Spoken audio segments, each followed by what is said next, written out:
There are moments in life when you believe you've finally grasped the elusive dream, when everything seems to align effortlessly, and you allow yourself the luxury of hope.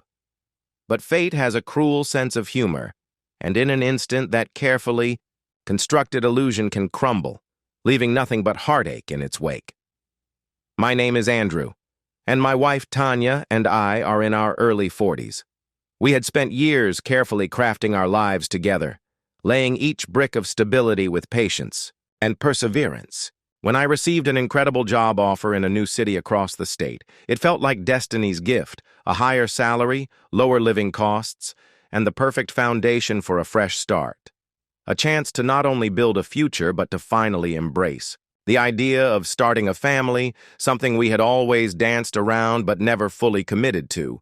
For the first time in a long while, it felt like life was aligning in our favor, like we had finally reached the threshold of everything we had worked so hard for. Tanya and I had been together for over a decade, and while we never actively planned for children, we always left the possibility open. But fate, as it seems, had other plans.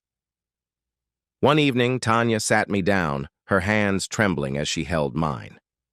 "Andrew, I'm pregnant." At first, I was frozen in disbelief. We had always been careful, always used protection. How could this possibly happen? A storm of emotions crashed over me: confusion, suspicion, fear. But amidst the turmoil, an unexpected feeling surfaced: hope. Despite my initial shock, I found myself grasping onto the idea of fatherhood, the thought of holding my child in my arms. We had just settled into our beautiful new home, a place we had built with love and ambition. The vision of our future, once so clear and promising, now felt even more complete. Or so I thought. But something was off. Tanya had been acting distant for weeks. I chalked it up to pregnancy hormones at first, thinking maybe the changes in her body and mind were overwhelming her. But as time passed, her distance grew into something more, something darker. When I asked her what was wrong, she snapped at me, her voice sharp and cutting. "I don't always have to answer you," she screamed, slamming the door on her way out. She said she needed to clear her mind. I sighed, running a hand through my hair. I had to leave for work anyway, so I let it go, assuming she'd cool off. But her behavior gnawed at me throughout the day. Something wasn't right. That afternoon, I received a text from her. "Come home early. There's something important we need to talk about." My heart clenched. Tanya never asked me to leave work early, so I knew something was seriously wrong. A gnawing sense of unease settled in my gut as I hastily wrapped up my work, informed my boss, and left the office. On the way home, I picked up some Chinese takeout, hoping that a warm meal might help soften whatever storm was brewing between us. When I stepped through the door, Tanya was already seated at the dining table, her face pale, eyes red-rimmed from what seemed like hours of crying. My gut twisted. "Tanya, what's going on?" I asked cautiously, placing the food down.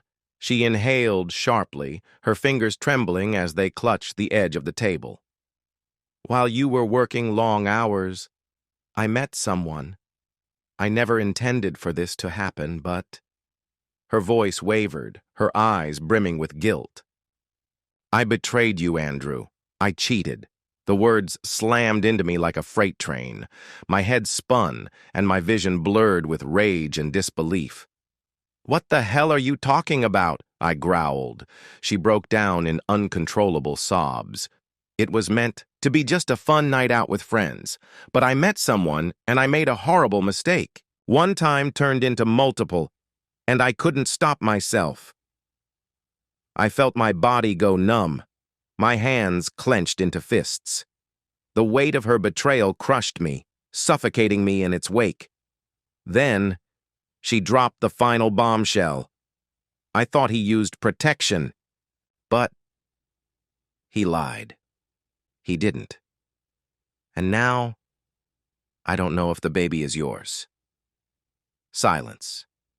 a deafening silence that stretched between us like an endless abyss. The world around me blurred. I couldn't breathe.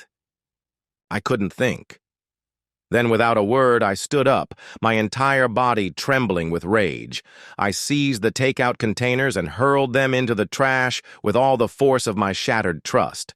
The sound of the impact did nothing to quell the storm inside me. Without a backward glance, I stormed out of the house, slamming the door behind me. I drove aimlessly for hours, my grip on the steering wheel tightening with every agonizing thought. My mind spiraled between fury and heartbreak. How could she do this to me? To us? To everything we had built together? The next morning I returned home, my resolve hardened. The moment I walked in, I spat out the words, "I want a paternity test." Tanya flinched as if I had struck her. "Andrew, please." "You don't get to beg," I seethed. "Either we get the test or this conversation is over." She resisted at first, her tearful protests filling the space between us, but eventually, she relented. I booked an appointment for the next day and took the afternoon off work. The drive to the clinic was suffocating and silent, the weight of betrayal pressing down on us like an unseen force. Tanya sobbed quietly, whispering apologies that I couldn't bring myself to acknowledge. My heart felt like it had been torn apart, the remnants of trust lying shattered between us, beyond repair. After the procedure, I dropped her back at the house and checked into an Airbnb. I couldn't bear to sleep under the same roof with her. Not anymore. Days passed. Then the results came in. Not the father. I stared at the paper, my hands trembling, and my breath shallow. The inked words blurred before my eyes, but their meaning was unmistakable. It was real. The betrayal was complete, final, and inescapable. I drove Tanya home in silence, parked in the driveway, and turned to her with a cold, hollow stare. "Get out!" Her eyes widened in horror. "Andrew, please! I have nowhere to go! I'm almost due—" "Not my problem. Find the father of your child. Let him deal with it."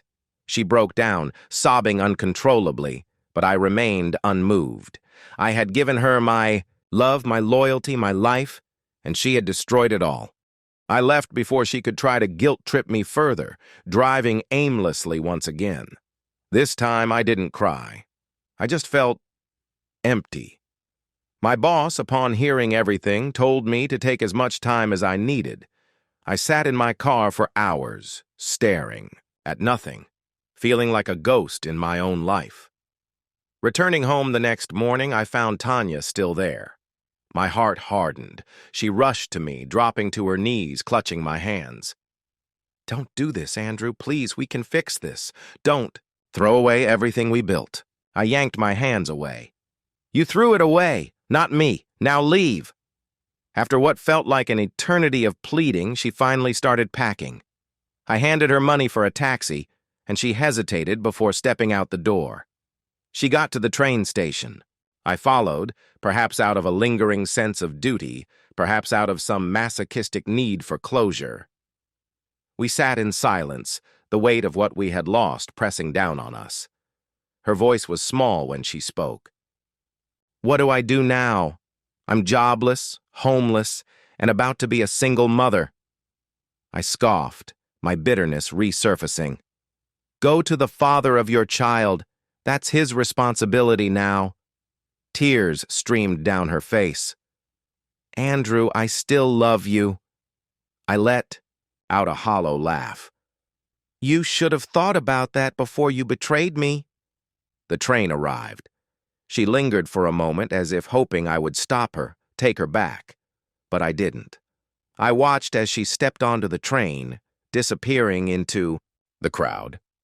When I got home, my phone was flooded with calls from her family calling me heartless and cruel. I didn't care. I turned my phone off and stared at the empty house. My house. The nursery we had designed together was now just another painful reminder of what could have been. I had lost everything in a single moment of betrayal. Now all I had left was the road ahead. And somehow, I had to find the strength to walk it alone. Tanya attempted to rebuild a relationship with the other man, but he abandoned her completely, refusing to take any responsibility. Left with no choice, she gave birth to the child and moved back in with her parents, scraping by with a small job to make ends meet. Though our paths have diverged forever, I sincerely hope she finds peace. As for me, all I have now is the uncertain road ahead, and somehow I must find the strength to walk it alone.